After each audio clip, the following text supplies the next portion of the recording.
sí hago ese llamado porque cuando usted en una ocasión dijo que los alcaldes éramos ladrones, me dolió mucho, porque he tratado de hacer la transparencia en todo sentido y... En los primeros años de formación de Arena, la figura de Carmen Elena Calderón de Escalón, conocida como Milena Escalón, adquirió un peso estratégico que trascendía lo meramente simbólico. En un contexto marcado por la polarización ideológica y el conflicto civil, su participación en los círculos iniciales del partido no solo contribuyó a consolidar su base política y social, es decir, su nacimiento y crecimiento, sino que también fortaleció todas sus estructuras organizativas. Su presencia representó un grupo de élite que velaba por sus propios intereses con el nuevo partido Arena. Durante los años en que Arena consolidó amplias mayorías legislativas, se instaló una cultura política marcada por la verticalidad, la imposición numérica como principal herramienta de poder. Esta es la democracia. La mayoría manda, te guste o no. Esta es la democracia. La mayoría manda, te guste o no, te guste o no, te guste o no. En ese contexto, la entonces diputada Milena protagonizó una de las frases más representativas de esa época al afirmar en el Pleno Legislativo: esta es la democracia, la mayoría manda, te guste o no. Más allá de lo literal de la declaración, evidenciaba una concepción rígida del ejercicio democrático, donde la correlación de fuerzas en la Asamblea se traducía en decisiones incuestionables impuestas por Arena. Este tipo de postura reflejaba un entorno político en el que la oposición tenía escaso margen de incidencia real, consolidando la percepción de un partido que, respaldado por su dominio institucional, porque se habían tomado todo el poder, operaba con la seguridad de que muy pocos los iban a desafiar. Milena Escalón no solo ocupó cargos públicos, sino también acumuló una trayectoria política excepcionalmente prolongada, décadas, que le permitieron ejercer influencia sostenida en el aparato estatal. Podría decirse que la mayor parte de su vida y juventud estuvo incrustada en el poder.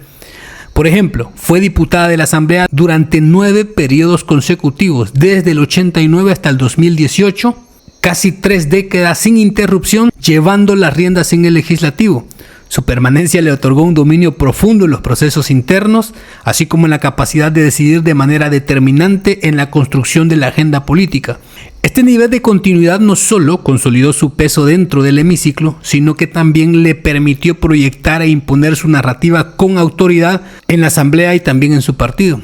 La figura de Milena Escalón dentro de Arena no solo se sostuvo por su extensa carrera legislativa, sino porque sumaba fuerza con su hermano en el núcleo del poder, con mucho peso político, Armando Calderón Sol, que muchos lo recuerdan, que ocupó la presidencia de la República del 94 al 99, y fue muy recordado por consolidar todas las privatizaciones que saquearon el Estado y enriquecieron mucho más a los altos militantes de Arena. Su posición trascendía lo institucional para convertirse en un símbolo de influencia interna del partido.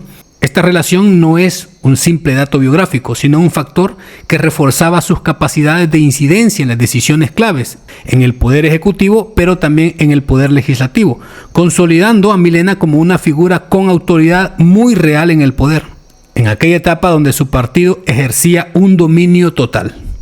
Uno de los casos más polémicos y descarados fue con una maquila de su propiedad, un ejemplo claro de conflicto de interés.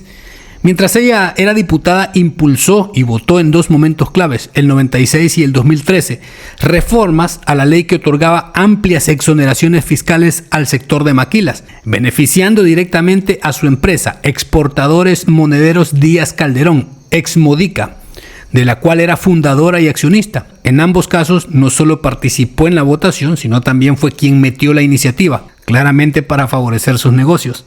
El impacto económico fue significativo. Tras la primera reforma en el 96, su empresa reportó un incremento sustancial de utilidades, evidenciando el beneficio directo de las medidas aprobadas. Además, las exoneraciones incluyeron impuestos sobre patrimonio, activos y tasas municipales, ampliando más el alcance del favorecimiento, es decir, la evasión legal de impuestos. De esa manera, evitó pagar cientos de miles de dólares por año en sus empresas.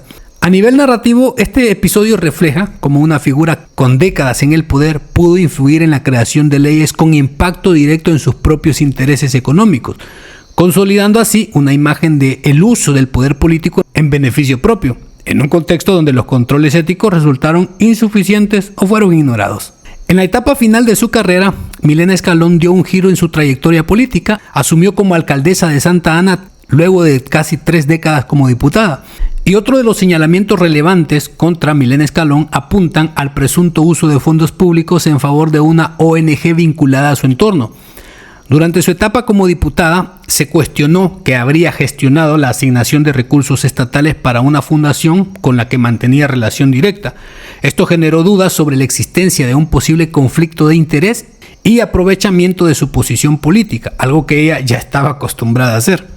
Las investigaciones se centraron en estos fondos que superaban los $300,000 y habrían sido canalizados sin una separación clara entre su rol como diputada y sus vínculos con la ONG, alimentando así el debate de la transparencia en el manejo de los recursos estatales y el uso de las estructuras paralelas para beneficiar nuevamente intereses personales. Este episodio reforzó la percepción de una práctica recurrente en la que el poder político podía traducirse en control sobre la asignación de dinero público.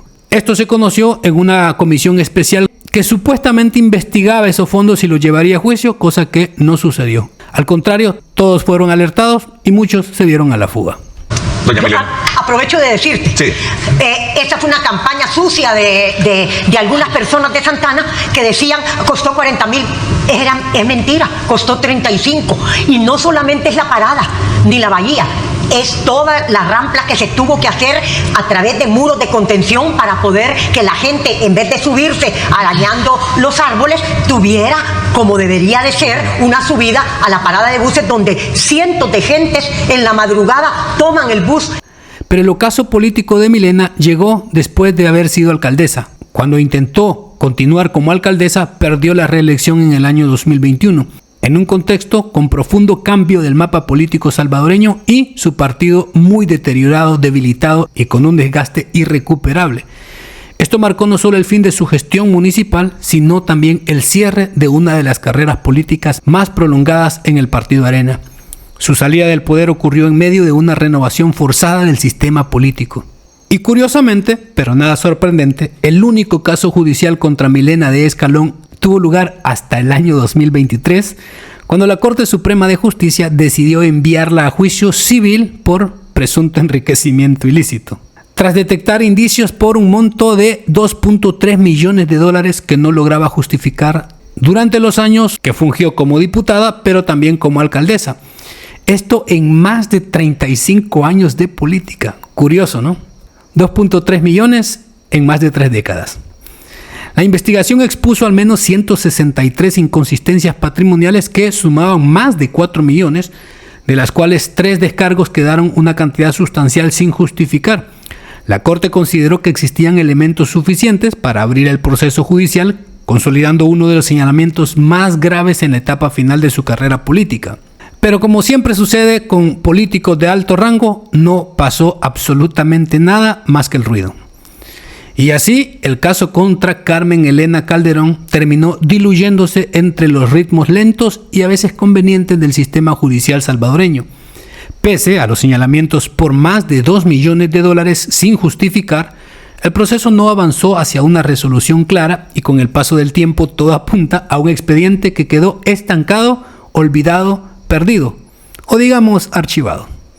Mientras tanto, ya en la etapa avanzada de su vida, la exdiputada desapareció del escenario político tras décadas de influencia dentro de Arena, cerrando su ciclo sin enfrentar consecuencias legales en proporción de la magnitud de sus acusaciones.